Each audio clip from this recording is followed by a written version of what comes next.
to Griffon Update Sports, a student-produced show all about Missouri Western athletics. We've got it all every week. Highlights, games, players, fans, and every sport all year long. Hello and welcome to an all-new semester of Griffon Update Sports. I'm your host, Jake Michael, here with my new co-host, Morgan Doyle. Thanks, Jake. I'm excited to be here on the sports side of things. And we're excited to have you. Now, we got some new segments this year, including Western Windup podcast host Derek Zimmerman-Geyer's 60-second hot take. We'll be bringing some of our field reporters in front of the camera, and of course, our roundtable at the end of the show. And while we've only been in school for 2 weeks, fall sports are already in full swing. This past week, volleyball traveled down to Pitt State to play in the Gorilla Classic. They went 4-0. Men's and women's golf competed in their first tournaments of the year, and women finished 11th at the Central Region Preview and 12th at the UND Invite. The men finished 7th in the Watkins Invitational. Men's and women's cross country also had their first competition this past week at the Bearcat Open. Both teams placed second, and Ian Cabet finished 5th in the men's race, and Megan Gillen finished 3rd in the women's. Another sport that got underway this week was women's soccer. The Griffs played their season opener at home last week against former conference opponent Lindenwood, and again on Sunday versus Rockhurst. Reporter Chris Tenpenny was there to give us the recap.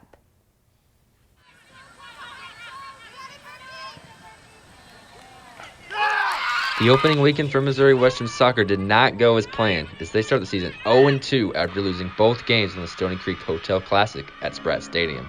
Definitely not excited about losing ever, but excited that we've got a young team who's willing to compete. We've got a lot of passion, and we just got to figure out how to really take that to the field and bring it to every game, and so more of a learning experience than anything. The Griffins lost by a score of 2-0 on Friday against Lindenwood, and again on Sunday to Rockhurst by the same score. It's the first time the Griffins have started 0-2 since 2010, a year before head coach Chad Edwards' first season. We just need to play better soccer. We need to be more physical, and the girls know that, and they'll take responsibility. And, stuff that we can work on, that isn't completely unfixable. We're not lacking athleticism, we're not lacking talent, anything like that. We're just lacking consistency of play and just continuity of the group. Sophomore goalkeeper Anna Mayer was a bright spot for the Griffins, as she accumulated 30 saves over the weekend, including a team record 18 saves on Sunday, a record that she finds bittersweet in the loss. I'll take that in, but in reality, I just want to win games. I want all of us to succeed on the field, and today we didn't do that, but I know we're going to come back even stronger next week and focus in on what we can fix tomorrow and the rest of the week, take it in, and really just improve ourselves. Anna is an incredible goalie, and we're so lucky to have her back there defending our goal. It doesn't matter what game, she always brings it, and that's why she's got one of these captain bands on her arm. I mean, she's one player we can always count on in the backfield. It's amazing. The Griffins are still searching for their first goal of the season, and Edwards believes once they finally see the ball hit the back of the net, it'll give them the confidence they need. You can see there's a lot there to work off of in a bright future. We got to find a way to get that first goal, and once we do that, I think everybody's confidence will go up and relax a little bit better or more, and we'll be able to play better soccer. Reporting for Griffon Update Sports, I'm Christopher Tenpenny. We're now joined by Chris to get a little more information on this weekend's game. Chris, the soccer team doesn't have any seniors on the roster this year. Did they show any lack of veteran leadership this weekend? It did, a little bit, especially on offense. This is a program that graduated a very successful senior class last season, including all-time leading scorer Cassidy Minke. So replacing Minke's production is going to be tough, but a player to keep your eye on is junior Taylor Schwarzkopf. Her freshman year, she scored 6 goals in her first 7 games before an ACL injury derailed her season. So if she can get back to that form, they'll have some offense. Now, despite not having any senior leadership, the Griffs were ranked 5th in the MIAA preseason coaches poll. When's their first conference game? Their first conference game will be September 20th against Missouri Southern here at home. All right, well, thanks, Chris. We'll be sure to cover that game. Now, volleyball's first regular season game isn't until September 18th. Update Sports reporter Tanner Cobb caught up with the team to talk about their expectations for the season. Missouri Western's volleyball team is looking to bounce back after the first losing season since 2011.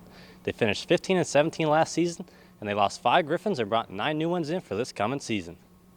Anyone who was following our team last season knows that we were disappointed with the outcomes, that we had high expectations, but I think we've all kind of taken it for what it is. We've learned our lessons, and we're ready to move on in 2019. So we're just taking that year, learning from our mistakes, learning what we did wrong, things that we can improve, and we're just trying to bring that all into this year. And so far we've been clicking really well and things have been going well, so hopefully our season ends a lot better than last year for sure. We lost 5, 3 seniors and 2 transfers from last year's squad, and so we've brought in 7 incoming freshmen and 2 transfers, and so we have a large roster this year. And then we've just done lots of different team activities, and so just to kind of build those connections, and I think it's worked really well. Like, I think an outsider would be hard to tell who's the newcomers and who isn't based upon like our connection and everything, and so I think it's going really well. It's a bunch of different players. They're from different areas, different clubs, so they are coming in with different experience levels, you know, things that they've been used to at their own club. So usually it's only like, 3 or 4 players coming in. I see a completely different team this fall than I did last fall as far as chemistry and like connections go, and the girls on the team now, we like love each other and we have so much fun, and I didn't really see that last year. It wasn't very fun. Missouri Western is looking to get that chemistry that they built this offseason and put that into wins on the court. This is Tanner Cobb reporting for Griffon Media. Tanner Cobb has come in from the field to join us. Tanner, tell us a little bit more about last year's season and where that places the Griffons this year. Well, they finished slightly under 500. They're 15-17. That was actually Coach Carbon's first year under 500. They just really couldn't mesh, I think, but they still made it to the MIAA champion tournament. They lost in the first round to Nebraska Kearney. And even though they're kind of rebuilding, do they think making it to the conference tournament is something they can do again? Oh, definitely. I think the chemistry is great. I mean, they brought in a bunch of new girls, but still, they've done a lot of things off the court to kind of help them mesh. They've done little competitions, like cooking competitions, stuff like that, which I think is great because that really brings the chemistry on the court. So that's going to be great. All right, well, that's a really good outlook to have. We'll be rooting for him for sure. And last but not least, Griffon football had the home opener of their 50th season this past week and hosted rival Northwest. I was there to cover it, so check out what happened.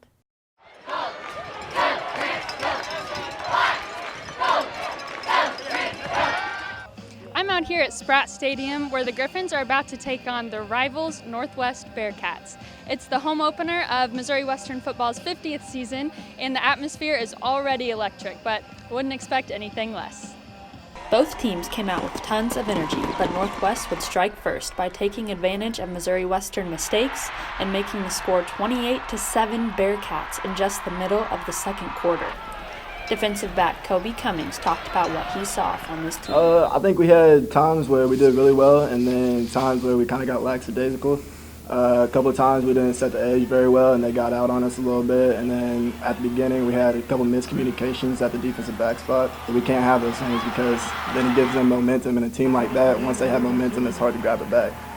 Started off, just kind of shot ourselves in the foot, turnovers, killed us in that first half. But we ended up, communicating, decided, and dug our feet in and just really pursued the excellence that we've been looking for and the type of team that we've been looking for. The Griffons inched their way back in the game, starting with this nice return by Trey Bavall, and their first touchdown came from this fake field goal attempt with an 8-yard pass from quarterback Wyatt Steigerwald to Luke Vang. They began to heat things up around halftime with 1 touchdown with less than 30 seconds in the first half, 2 touchdowns in the third quarter, and Steigerwald had a 3-yard run for a touchdown in the beginning of the fourth, putting the Griffs ahead 35-31 over the Bearcats. Super proud of our team. That's who we are. We're not going to give up. We're going to fight all the way through. We're right there talking. We're just right there on the cups of totally just dominating and being that team that we want to be. And we're a great football team. I mean, you saw there's flashes, but we're going to get the detail part fixed. And when we do, it's going to be really tough to stop us. But Western couldn't stop the Bearcats' offense from scoring 2 more touchdowns later in the fourth, making the final score 45-35 Northwest. The biggest thing I'll take away from this game is to be in that far down and that ugly of a score so early, to come back and get back on top of a team like that we've got it in us. With this loss, the Griffons start their season 0-1 after falling to rival Northwest. Their next game will take place at Fort Hays this Thursday. For Griffon Media, I'm Morgan Doyle.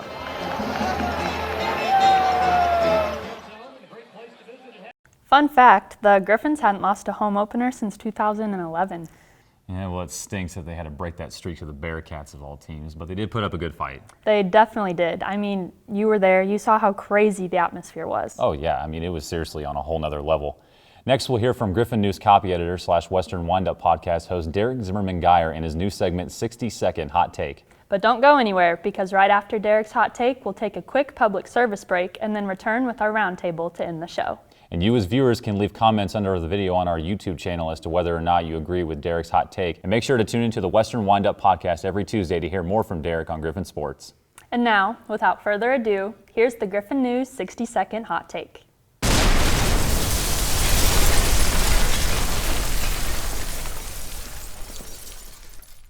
Welcome to Hot Takes with DZG, name pending. I am Derek Zimmerman-Geyer, host of the Western Windup podcast. You may be wondering why I'm dishing out hot takes, and I'll tell you why. I predicted the Griffon football team to score 35 points, and they did, so enough said. Let's get started and drop some hot takes. Drop my needle. One upset bid against Northwest by the Griffon football team, thanks to 207 passing yards and 5 total TDs by senior QB Wyatt Steigerwald. The Griffons have the upper hand against a Fort Hays State team who gave 207 passing yards and 3 passing touchdowns in a stunning 34-30 loss to UCM. Stalin Steigerwald shreds his defense and gets a 31-27 victory. Let's bounce over to the hard court with the Griffon volleyball team, who is 4-0, ready to claim more victims. The Griffons play against teams this weekend with a combined record of 10-6, a big step above the competition at Gorilla Classic tournament last weekend. Expect junior Allie Talkin to lay down the thunder some more as she's 5th and by the way with 49 kills. Talkin to finish in the weekend in the top 3 thanks to some added pressure. Western Soccer will sweep this weekend's competition. Both of their teams are winless, and this hungry 0-2 Griffon team will finally find victory for too historically good not to. The whole Antonio Brown saga is an act. He's just trying to get that ring because the Steelers tried to trade AB, or the Patriots throwing AB over to them in spring, but Steelers said no way. Why would they do that? All he wants is a ring. Bill Belichick sold his soul. It's all conspiracy. Nothing in the NFL is fair anymore. Whew! That's all the hot takes I got for this week. Catch me in the roundtable coming up. This is Derek Zimmerman-Geyer. Follow us on the Western Windup at Western Windup on Twitter.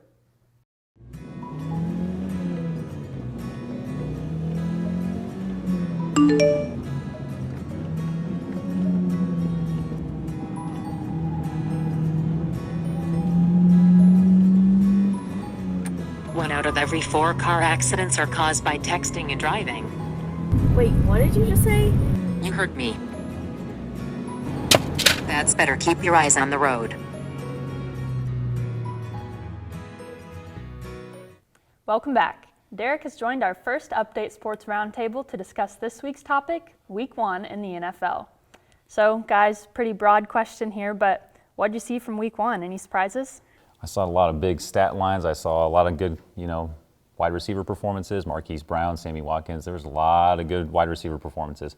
What I was most interested in was the Dallas Cowboys. After that whole fiasco with, Ezekiel Elliott, which eventually led to other guys getting paid, because those are guys that show up to training camp every day and put the work in. Is this the year? Is this the window of opportunity that they've always had? Is this the time that they actually make a good run at a Super Bowl? They've got the right guys to do it. They've got a lot of young pieces. Dak Prescott had a 4-touchdown performance against the New York Giants. So is this the year that he, elevates to that top-tier quarterback level? We'll be finding out more as the season goes on. I don't think it's as much as a surprise because it is the Miami Dolphins. They have been mediocre for such a long time. But after giving up a big 59-10 loss to the Ravens, everyone wants to get traded out of there. I mean, when's the last time you heard about a team that wants out like that? It's crazy. And the fact that Antonio Brown went to the Patriots is no surprise either. We kind of sniffed that out as soon as he got released from the Raiders, right? Right. Yeah, exactly. And then, their secondary against the Pittsburgh Steelers, who definitely have a very good passing attack, is not easy to stop, but they made it seem like it was nothing, like they were playing at half speed. So, yeah, and then you just add AB to the Patriots, that just takes them to a whole other level. But they did trade Demaryius Thomas to the Jets, so that is a little weird that it had such a stacked receiver core of the Patriots, and then they want to get Thomas over the Jets. I guess they got some moves working. You know how Belichick works. Oh, yeah. He is all about, disposing guys if he doesn't feel like he can, they can gel with the team. So, he doesn't hesitate to do those kind of things. And the Chiefs had a great performance, too. Yeah, the Chiefs came out strong. They had some injuries, though, some trouble there. But, they still definitely came out on top. They looked pretty good. And let's talk about Sammy Watkins because, he had the game of a lifetime. Fantasy. Big time Yeah, fantasy. he is fantasy money right now, and he is going to continue to be fantasy money with Tyreek Hill being out for several weeks with that clavicle injury. So this is the Sammy Watkins that was drafted number 4 overall. I think it was like 2014. That's the Sammy Watkins we've always wanted to see, and when he's healthy, those are the kind of numbers that he can put up. You know, he's an incredible athlete. I mean, he doesn't lack anything in any area athletically. So if he continues to be the number 1 option as a wideout, then the Chiefs are going to be just fine. This is the best we've seen Sammy Watkins, and the fact that Tyreek's out, he got more targets, and the fact that Patrick Mahomes had a bad foot on his lead leg, the fact that he couldn't go to Watkins very much afterwards in the second half. I mean, you saw Mahomes' numbers dip going into the second half. So just imagine a healthy Mahomes targeting Watkins 24/7. That's deadly. It is very deadly. And the Monday night game between the Saints and Texans, that was a classic right there. Wow. I don't even know if really New Orleans is the better team, coming out of that game, even though they did win on a last-second field goal. I don't really know if they're much better than the Texans right now. They finally got Deshaun Watson some protection, which is huge because you're going to be protecting your biggest asset. So, they're probably ahead of the Saints in that category because they were playing at home. So it's tough enough to be playing in the Superdome and to play that well and play them that close. I don't think the Saints are much better than the Texans right now. Well, if you're Coach Bill O'Brien, how do you call that cover 4 defense prevent when all the Saints need is a field goal to win? They're almost at midfield, and when you give them that that open field, Brees can just pickpocket. Oh yeah, in zone defenses, Drew Brees is going to find those gaps in the defense. I mean, he's that great. And Tom Brady is like 42 now. He's playing like he's like 25. I mean, it's crazy how he just never ages and still plays in an elite level, even with not the best talent right now. He lost Gronk. He has Josh Gordon. Josh Gordon is revitalized. Oh yeah, we're gonna remember the name Josh Gordon, for quite a while now. So they're just so deadly, man. It's not fair. It's not fair, really. Let's go back to that AB thing, because do you think that he will mesh with the Patriots? Because he's definitely just bounced around and gotten in trouble, and do you think this will work, this will stick? Well, he gave up a lot of guaranteed money that he was obviously guaranteed from Oakland, and sometimes when you get that kind of money, you start to forget who you are and how you came up. And so you start to misbehave a little bit, and I don't think that's going to fly in the Patriots organization. Everybody has a role, and you're expected to, play and act under the Patriot way. I think he can fit in, if he's surrounded by the right people. Right now, I think he's rooming with Tom Brady right now, so that if you're going to room with anybody, that's the guy to room with. So it can work. It worked with Randy Moss, who didn't have this many, off-season troubles, but, it can work. Well, the fact that you said he's rooming with Tom Brady, I think that helps meshes. But he did the same thing with Derek Carr on some degree. Got real in touch with his family when he first got traded to the Raiders, and we saw what happened up there. And here's my thing: that whole thing with the Raiders was an act. That was an act. Like who gets that on their feet? Who cries over a helmet? And he gets all that money, but the fact that he signs this deal, what is it, $50 million guaranteed, $9 million guaranteed, something around with there, yeah. the Patriots. Just for 1 year, and he's not making a big fuss about that. So what happened to all his grievances with the NFL? Did he just drop it, or he just wants that ring? I think it's the ring. It sounds a lot like it. Yeah, probably so. And speaking of rings, any super early postseason guesses? Oh, God, it's so hard to tell right now. Things can shake up. I really, the Atlanta Falcons took a really bad loss to the Vikings in Week 1, but they're a team I still think is a dark horse team. They've got all the weapons in the world on offense, and they're finally healthy on defense. So maybe it's just a really bad week schematically for the Falcons in Week 1. They lost to a really good team, defensively up front. It's tough to handle the Minnesota Vikings. So, it's too early to predict. I'm not going to make any set in stone predictions right now, but we'll see as time goes on. You're not going to make hot takes because it's funny. I just had a segment about that. So I'll make mine real quick. I got Chiefs Rams. We see how the Rams offense can develop, and the fact that Todd Gurley has arthritis in his knee right now really opens up the rest of the running backs to get some shots, and I think that will help him actually.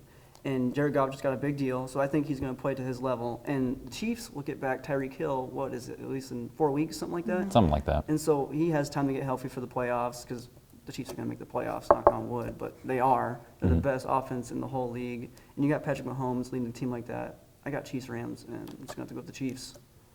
There you go. In Philadelphia, though, too, you need that guy that can take the top off the defense. They got Deshaun Jackson back in Philadelphia, so I don't think he's a guy that you can rely on week to week to have a high volume of catches, but if he can get behind those safeties and take a top off of defense, they're going to be scary, too, and they're in a discussion for a Super Bowl.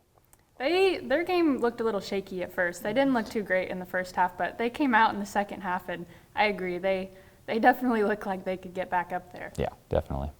But the Patriots are still on top for me. If I was to do a power ranking right now, the Patriots are right up there, followed by the Chiefs, and then probably Cowboys, and then after that, who knows?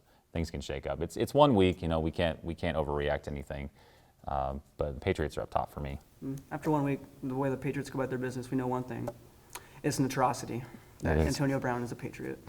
Yeah, you and I were not happy as Chiefs fans. No.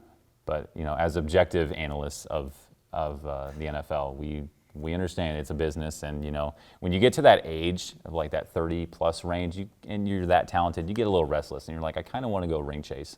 It's just how sports works. Now, when can he start playing for them? When this will week. It'll be this week. Yep, he's out there practicing right now. He does have the allegations against him right now. Yeah. So it's a little muddy. Nothing has been set in stone for that. But as far as we know, he's still on the couch with Tom Brady. Yep. Would have been kind of legendary if he could have came in and played week 1 with that game that they had. Yeah. That would have been something out of a movie. Yeah. Didn't even need him though. So. No, they didn't need him at all. Nope. So. That's what makes it unfair. Yeah, everyone thought that with Kevin Durant going to the Warriors too, and I think the Let's NBA not did get okay. into the NBA, That's totally, but but we're staying with football right that's now. okay. Very sour subject for my colleagues here. What are you hoping to see out of week 2? Anything? Week 2, I'd like to see the running game open up for the Chiefs because Shady McCoy, LaShawn McCoy did pretty well in his Chiefs debut, but we didn't see much from Damian Williams. He got 2 touchdowns late in the game. It was already a blow at that point.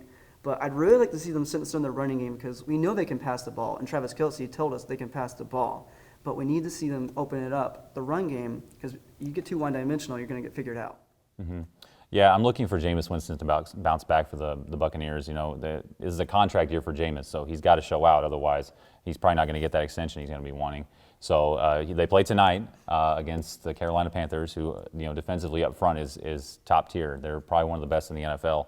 So he's going to have a lot on his hands. We'll see if that offensive line can give him the protection that he needs to make those throws. But he's one of those guys. He's got to have a lot of time to make them. He's not going to be able to ad-lib, get outside the pocket, make throws on the run as guys are coming across the field. But I'm looking for him to bounce back. This is a big year for him. And, as time goes on, the leash gets shorter and shorter for him. So he's got to show out tonight.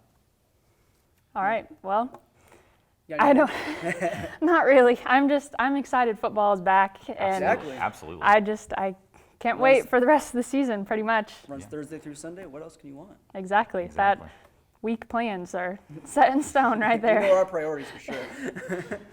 All right. Well, make sure to tune in to Griffon Update next week for the latest campus news and Jake's sports report. That's all we have for you today this week. Catch us on Sudden Link Channel 12 and our Griffon Media Vimeo and YouTube channels. From all of us here at Griffon Update Sports, thank you for watching.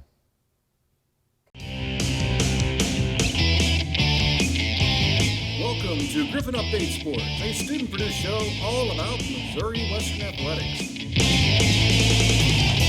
We've got it all every week. Highlights, games, players, fans, and every sport all year long.